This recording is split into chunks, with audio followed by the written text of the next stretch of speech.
Yo vengo de una época, ingresé en la flota fluvial del Estado argentino el 4 de abril del año 75. En aquel momento estaban de moda Pedro y Pablo. Y para aquellos que son porteños, a mí me tocó ser porteño por adopción. Yo estaba muy tranquilo en Capital hasta que la cuestión cambió cuando mi señora tuvo la desgracia de casarse conmigo y yo me tuve que venir a vivir a la maldita Capital. Y ese tema que decía, yo vivo en una ciudad que tiene un puerto en la puerta y una expresión boquiabierta para lo que es novedad. Y nos siguen pasando las dos cosas.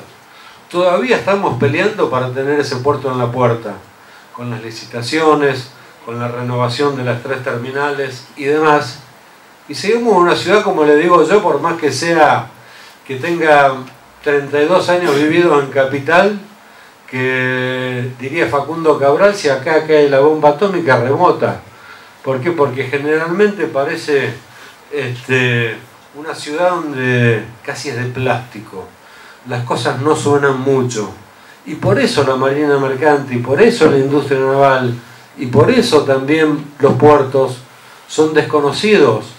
No solamente para el común de la ciudad, que los tiene al alcance de la mano, sino también para el alcance del pueblo argentino.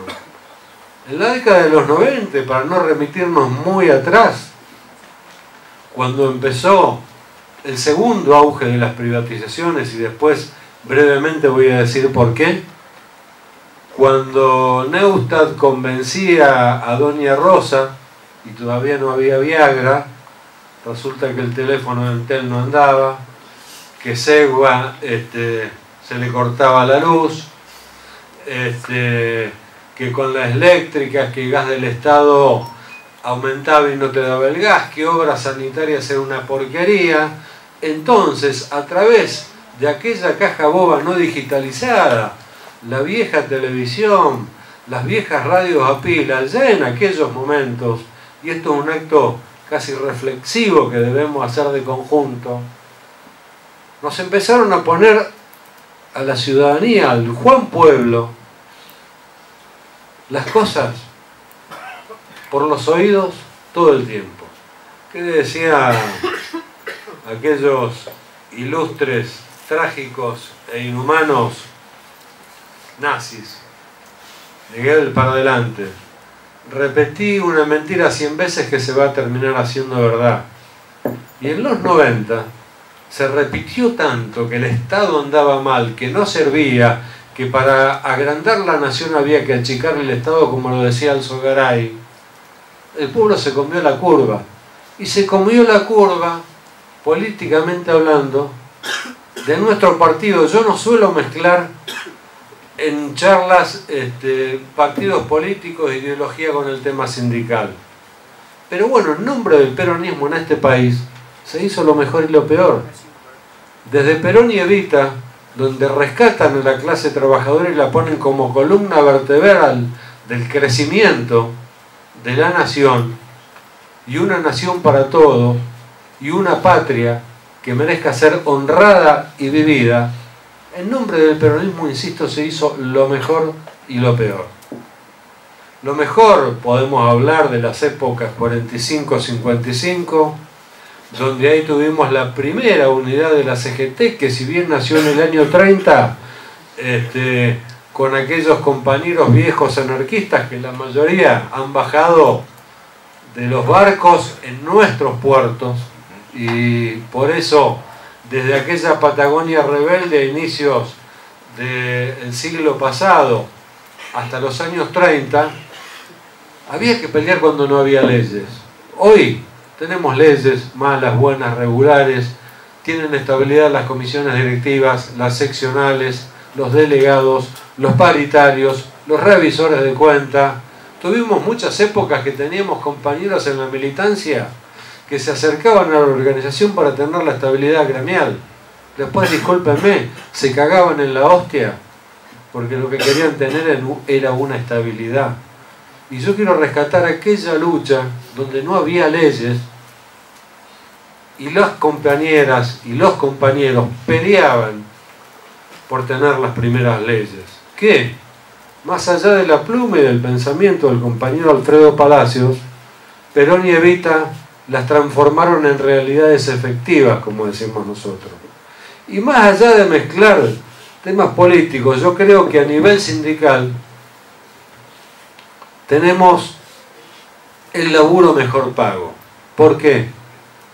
Porque para ser representante sindical, como me gusta decir a mí, y no dirigente, representante sindical, tenés que tener convicción, empezando de delegado, de paritario, o yendo directamente a una comisión directiva. Si no tenés convicción, seguramente algo te va a salir mal. Y ningún político nos va a dar clase de lo que el movimiento obrero tiene que hacer, ni cómo se tiene que organizar. Esta es exclusividad nuestra, propia e intocable.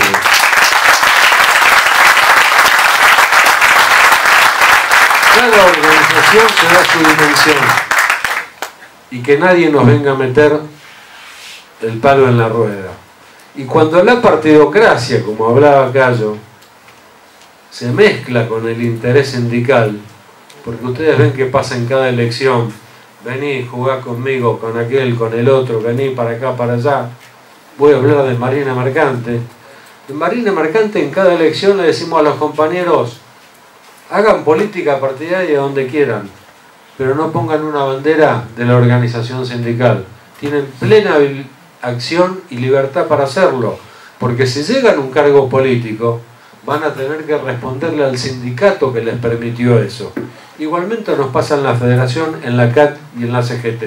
Y de esto, a lo largo de los últimos 30 y pico de años de democracia, tuvimos buenos ejemplos y muy malos ejemplos.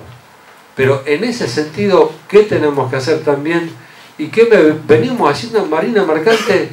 Y no lo decimos como propaganda, sino como algo que para nosotros, desde Puerto Iguazú a Ushuaia, que es donde representamos trabajadores, nos vino bien. Basta de ir a pintar paredes, que la juventud sea electa en niveles de conducción. Y hoy podemos decir, y así como lo hemos logrado en el último Congreso de Federación, que hoy tenemos las Secretarías de Género y Juventud, en Marina Mercante, hace 8 años, que el 65% son jóvenes y mujeres en la conducción nacional, no en otra parte. ¿Por qué? Porque el recambio o aquel viejo trasvasamiento generacional lo tenemos que hacer en vida. Y uno tiene que probar la máquina, y la máquina es que el sindicato siga representando y dándole respuestas a la gente. La vemos caminando, y si caminamos juntos mejor. Y hoy veníamos a hablar de Marina Mercante y de los puertos. ¿Quién les habla? Es un veterano de guerra, como le gusta decir, de 2 privatizaciones, liquidaciones funestas que se dieron en Argentina, y que seguramente hay que revisar mucho los diarios de época para saber de qué estamos hablando. La primera fue la liquidación de la flota fluvial del Estado argentino. 14.000 compañeros embarcados y terrestres en la calle. Una resolución y una ley firmada por Guillermo Walter Klein, Martínez de Oz y Jorge Rafael Videla. Año 79, año 82, no era una liquidación, se vendió el parque flotante y desapareció la flota fluvial del Estado. ¿Y por qué quiero mencionar esto? Porque es lo que hoy conocemos como hidrovía. Lo que estamos peleando en diputados y en senados para tener una ley de marina mercante y de industria naval. Porque en aquel tiempo Argentina era un Estado soberano antes de la dictadura. Y por ejemplo en la hidrovía teníamos el 98.7 de la bodega argentina que ocupaba toda la hidrovía. Hoy tenemos 2 barcos con bandera nacional y encima dicen que somos caros. Y encima dicen, o nos llaman, para que vayamos a capacitar a los comandos a Paraguay y a Bolivia. Y como decían los compañeros, ¿qué fue lo último que nos quedó en la cabeza o salió en los diarios?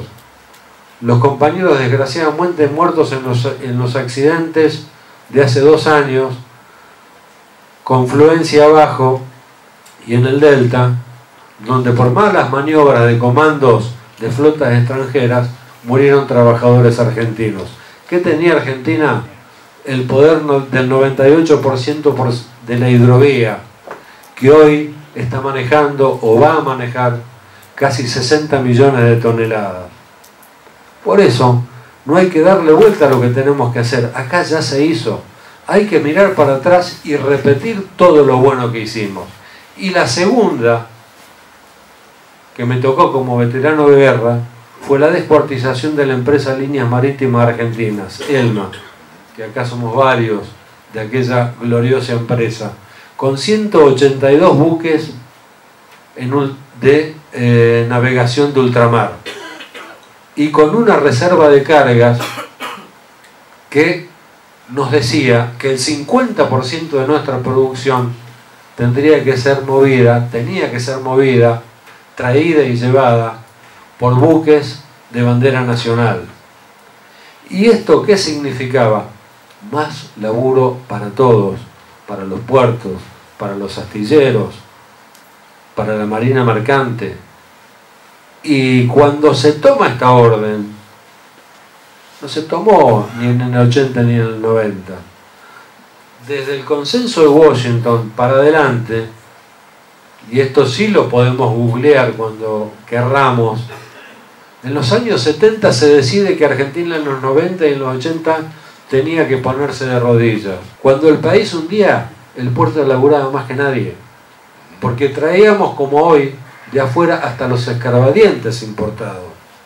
Y digo, siempre decíamos lo mismo, compañeros, no se crean que porque tengamos más laburo y más extra, el país va a crecer, el país se va al carajo.